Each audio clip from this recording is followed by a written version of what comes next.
Alrighty, welcome back, Annie and everybody.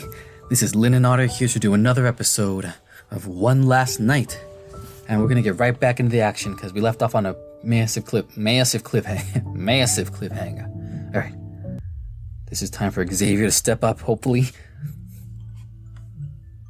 Oops, that was my phone. It launched upwards again, then unfurled with a dramatic screech. Time seemed to stop as it hung above me, suspended in midair.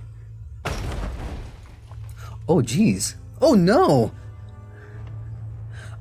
Underneath the exterior shell was a pale-skinned underbelly.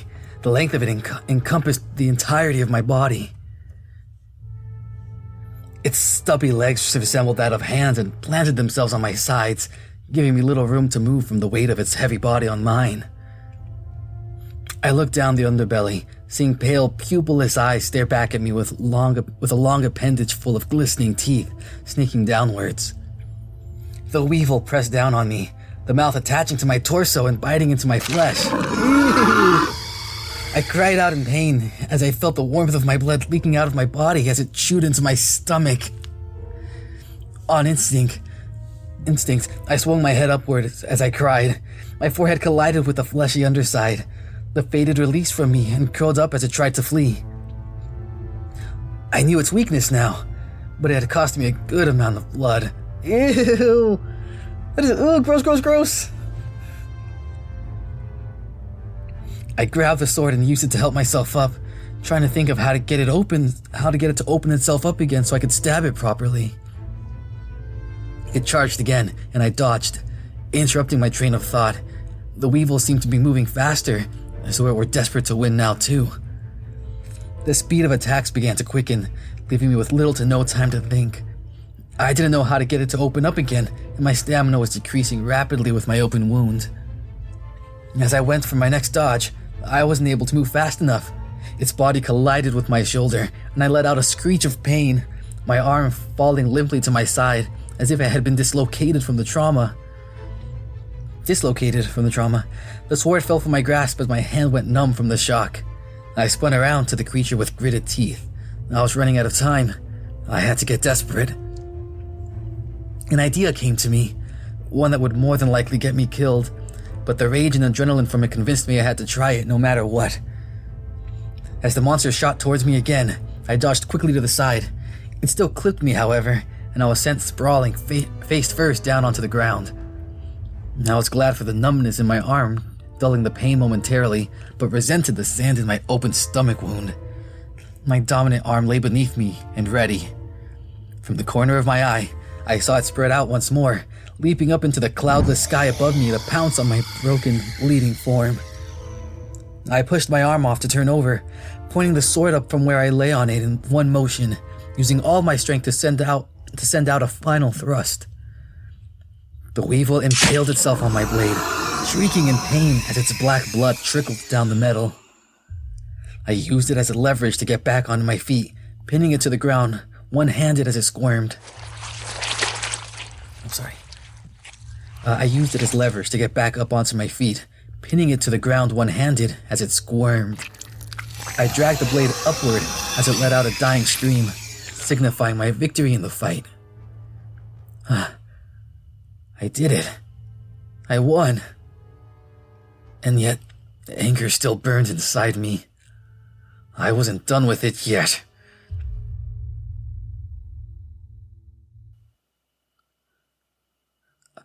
I nearly collapsed as I watched Xavier deliver the killing blow. I barely breathed the whole fight from the sheer anxiety of it all. The hands of my two new companions helped keep me upright as I took a second to relax. He did it. He really did it. I looked at his face, trying to see the same sense of triumph that I was feeling at that moment, except it was nowhere to be found.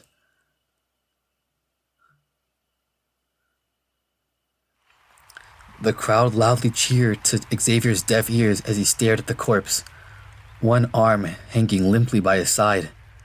I could see what emotion displayed itself plainly on his face. Rage. He raised his sword again, the crowd cheering louder, believing he was doing it for them, and causing Alistair to step forward with his booming voice. Everyone, we have another glorious victor. Give it up for thee. His voice trailed off as Xavier brought the sword down finally, cutting into its flesh and spraying him with blackened blood. And then he swung again. And again. And again. And again.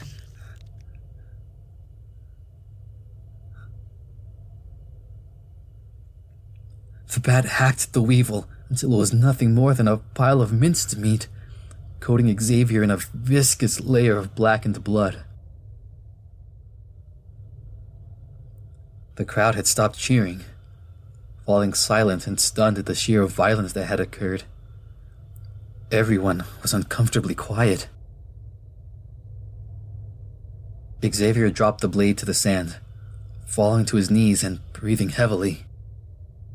I never thought he had something like that in him. But I guess we all reach a breaking point. This was his. He'd let his emotions take control, and that Faded was the victim of his built-up anger at everything.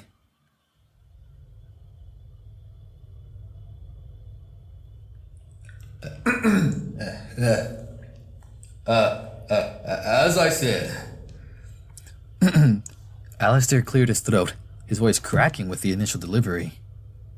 Got him shaking, got him quaking. Give it up for Xavier, the barbarian bat!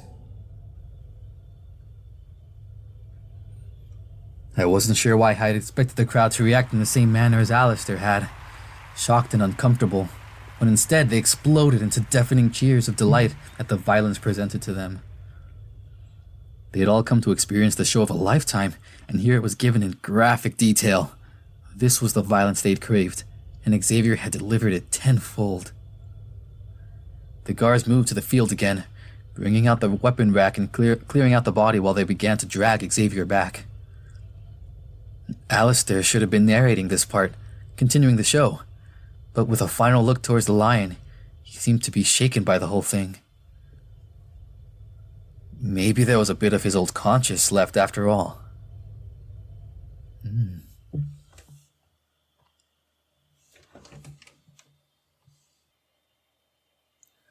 I ducked back down, motioning for Treat and Shen to bring me back to our secluded corner we'd been in before, where I took a seat on the bench.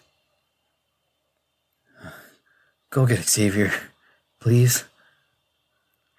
Without protest, the two went off to fetch the bat as I took a breather from it all.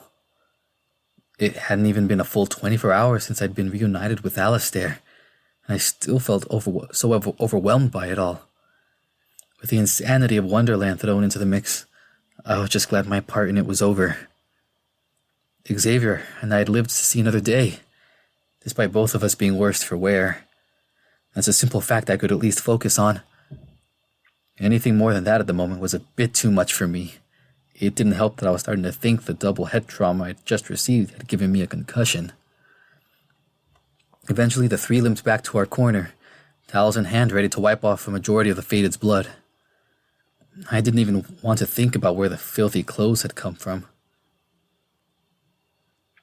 The cloud parted without a word from them. The crowd parted without a word from them. The display they'd just witnessed only serving to provide more fear to our little party. Shen and Treat lowered Xavier onto the bench, the latter cringing a little as pressure was applied to his abdominal wound in the process. I wanted to rush over to fuss over him, to try and treat his wounds, but I felt helpless without any of the supplies I usually had with me. I was almost panicking on what to do. Luckily, Treat stepped in instead.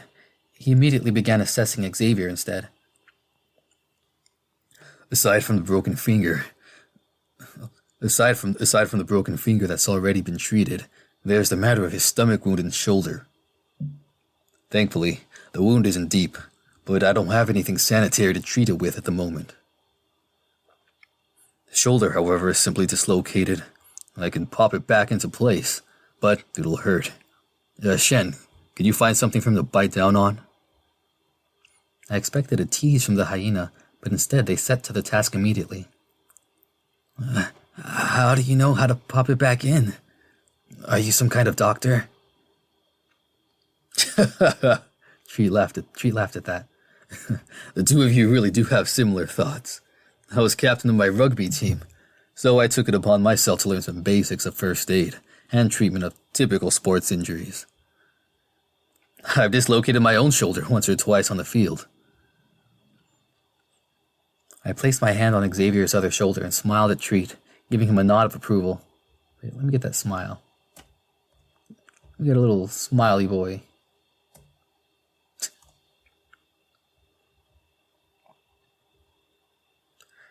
And don't worry, kid. You're in good hands. Treat returned my smile, appreciative of the trust I was showing him in this moment. I hadn't expected to find allies so fast, but they were exactly what I needed to help us get out of here. It felt natural to trust all three of my new friends. The moment was broken suddenly as voices called out from somewhere else in the room. Oi! Give that back! Soon, handsome. I need it right now. But it's my lucky stick! They snorted. Who the has a lucky stick? I do! Well, if it's so lucky, then it will come right back to you. There wasn't a response as Shane made their way back to our group, carrying the apparent lucky stick, a branch that was found who knows where or when. One bite down stick, delivered fresh in 30 minutes or less. Treat shook his head with a smile as he gave Xavier the stick to bite down on. All right, you'll feel some sudden pain and be sore for a bit after. Xavier gave a laugh before flinching. Tease him. I'm pretty sure I'll be sore elsewhere regardless. Fair point. Now, I'll pop it back in on the count of 3. Ready? What do I feel like he's gonna... Xavier placed the stick in his mouth and nodded. 3! I had a feeling that was gonna happen. Not wasting a second, he immediately pushed Xavier's shoulder up and back into place, causing the bat to bite down hard on the stick and make a muffled noise of pain. Sorry. If I counted down, the anxiety would have built up, and it's often better to just skip it entirely. You okay? Xavier rolled his shoulder gently, testing it before he used the arm to take the stick out of his mouth. The soreness you mentioned is definitely there, but I can move it again, so I'd say that's a good sign. The Wolverine went to give the bat a hearty pat on the back, but stopped himself after thinking about it. Ah, great. So, now that you two boys have been cleared by the school nurse, how about we get to answering some questions? Particularly you, Dorian. How'd you end up dating a monster like that? I'm also curious. You said before they separated us you said it before they separated us, and while I was waiting to fight, I was stuck thinking about it. I felt a little ganged up on, having all three of them questioning me on what was a very traumatic experience, and a bit difficult for me to discuss. I shifted nervously, unsure what to say. Before I knew it, Xavier slid his hand into mine, subtly on the bench, and I felt myself comforted a bit in that moment. He was always looking out for me. He deserved to hear the truth. Well, I'll start things out from the beginning, back when he and I had first met. Flashback time.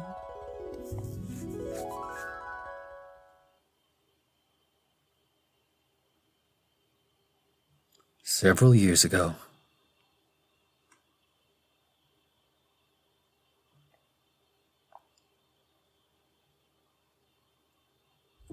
While most people my age had gone away for college, a career set in their minds with their hearts ready to give it their all, ready to dedicate their hearts, I'd opted out of education for the time being. The fact was I didn't know what I wanted. Nothing had ever truly stuck out to me. Life had failed to inspire me to become something, and nothing set me on that path for life.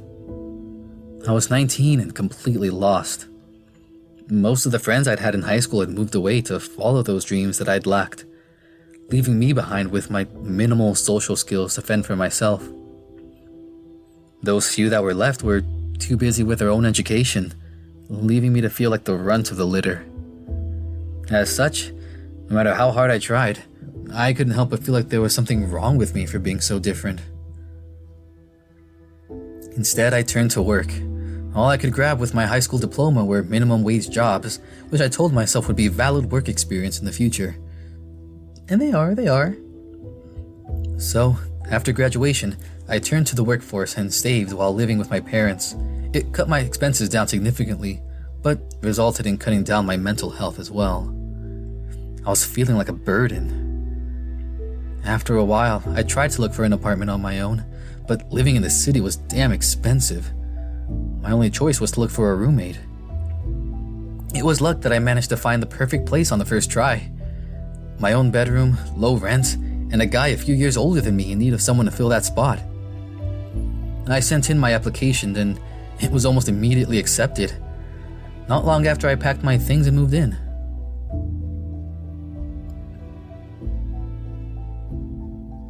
I was nervous, rooming with a stranger. My social anxiety wasn't a help in these kinds of situations, but over time, I warmed up to him. His name was Will. He was a fox, tall and slender with some muscle to him. Quite the ladies' man, considering the amount of women he'd dated in the time we lived together.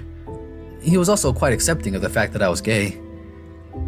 I started living what felt like a fresh start with a new friend, but it didn't quell all the voices that shouted in my head. It did help quiet them a bit. Look, I hate to interrupt a good story. Good? Ow!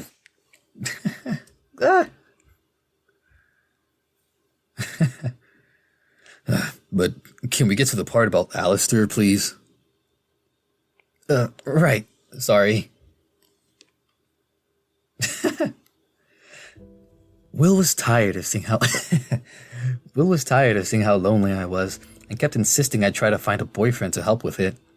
He tried to set me up a few times, but I was always reluctant.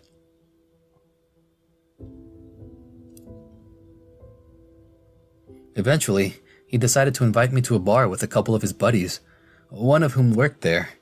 I accepted, and upon arrival was when I met him. Alistair. He still dressed the exact same way. I wasn't sure what drew me to him out of all of Will's friends, but there was a charm. I wasn't sure what drew me to him out of all of Will's friends, but there was a charm I couldn't ignore. He seemed to have the same charisma as Will, but amplified to the point where you couldn't take your eyes off him. I guess that's what got him started as the bartender, that magnetic pull. The owner clearly knew the line would be great for business. While we were there, I watched how he interacted with everyone. The line was friendly, sociable, and polite. But his attitude towards me was something else, something different. He drew out a part of me I never knew existed. We talked more and more as the night wore on, and I could tell he felt the pull towards me as I felt it towards him. Sparks were flying, and all of our friends around us knew it. We were so engrossed in conversation we hadn't noticed our friends leave, only drawn back to reality when an alarm on his phone went off, signaling the end of his shift. He suggested we take the conversation back to his place, and I happily obliged. Ho ho ho. He asked me out a week later, and I instantly said yes. From there, our relationship took flight. We fell for each other hard, becoming practically inseparable. We spent most of our free time together and constantly visited each other at work. It was something completely unfamiliar to me, that level of dedication. It all felt like a dream, yet also like I was waking up and seeing the world for the first time. Our relationship changed me on a fundamental level. I was an introvert and he was an extrovert, but our time together brought out parts of me I didn't know I had hidden. He taught me that the world was cruel. He taught me that though the world was cruel, I shouldn't be afraid of it. that the world. He taught me that the world was. He taught me that though the world was cruel, it was also very beautiful. I learned how to act confident by being myself, to socialize, even to love and be loved in that way. My whole perspective was changed by Alistair, which is why it's so shocking to see him the way he is now. Back then, he was caring, kind, affectionate, and sweet. He stuck his neck out for anybody and everybody. He stuck his neck out for anybody and everybody, and was more than willing to go out of his way if it meant he could help someone. He did volunteer work at the orphanage he was raised at, as well as donated money to them on a monthly basis. He took me out on a few dates where we helped out at a soup kitchen. It wasn't quite what I had expected, but any time spent with him was time I enjoyed. He also treated me like a king when we started out. He spoiled me with gifts and quality times and so much affection. I could tell he was a truly kind soul.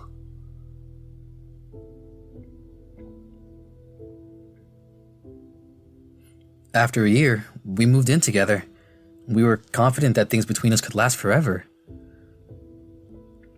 But then it all changed. When the Fire Nation attacked. A few months after my birthday, and after dating for barely over a year and a half, I got a call from emergency services.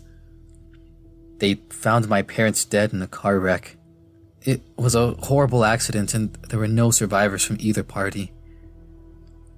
I was devastated. I turned to Alistair to comfort me, to be my rock.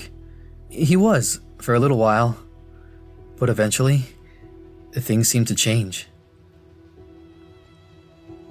It was as though he was more preoccupied, working more often and spending less and less time with me despite living together.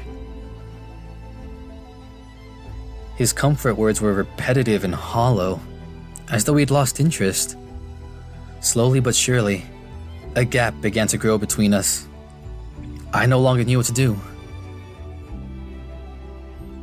That same hollow feeling of loneliness that I hadn't felt since before we'd first met had begun creeping back into my life, and it scared me. I didn't know how to approach him about it. As the days ticked closer and closer to our 2-year anniversary, everything seemed to go to shit. I'd been out all day with Will, who had patiently waited. I'd been out all day with Will, who had patiently listened to my worries and made efforts to cheer me up when I arrived back at our place. It was late, and I'd avoided announcing myself, not wanting to risk waking Alistair if he'd been asleep. I was tired myself and knew that he always gave the best cuddle when sleepy. It was something I could use at the moment. I feel like I know where this is going. I took off my shoes and wandered to the kitchen for a glass of water when I heard it. The sounds coming from the bedroom. Not wanting to think the worst, I'd assumed maybe he was watching porn. Our sex life hadn't been great recently, and it made sense if he was trying to get himself off. I walked closer and closer to the door, trying to convince myself that everything was fine. My hand hovered over the knob, twitching from the building anxiety as I tried to gather the courage. I took one final deep breath and pushed open the door to find exactly what I wish I hadn't.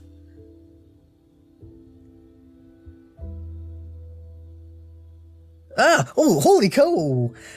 Okay, I didn't realize I was gonna get that graphic. I was like, I saw the little notification. I was like, it's gonna be something, but, wait a second, is this? Hold on, so much is happening. Wait, no, stop, I can't. And my timer went off. We're gonna have to call it here, folks.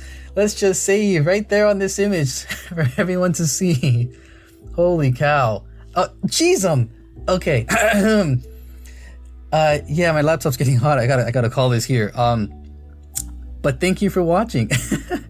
I hope you enjoyed. This got intense. I don't know how long this episode looks. I forgot to turn my timer on earlier. But, gosh, that just, okay. There's a lot. Cause I think that's, wait, no, that's, cause that's, is that, I don't know. Okay. I think that's I don't know. Okay. We'll have to see. Okay. What am I doing here? Where do I go? What's happening? Okay. Thank you guys for watching. I hope you enjoyed. Feel free to leave a like and a comment, and any and all suggestions for other type of games, visual novels or otherwise, are greatly appreciated. Feel free to follow me on other social media accounts. I've got the Twitter, the Twitch, hopefully going to be using a lot of those more too. But in the meantime, we'll have to just wait till we see you next time. Thanks again. Take care. Bye now. Whew, okay, I got through it. So frazzled.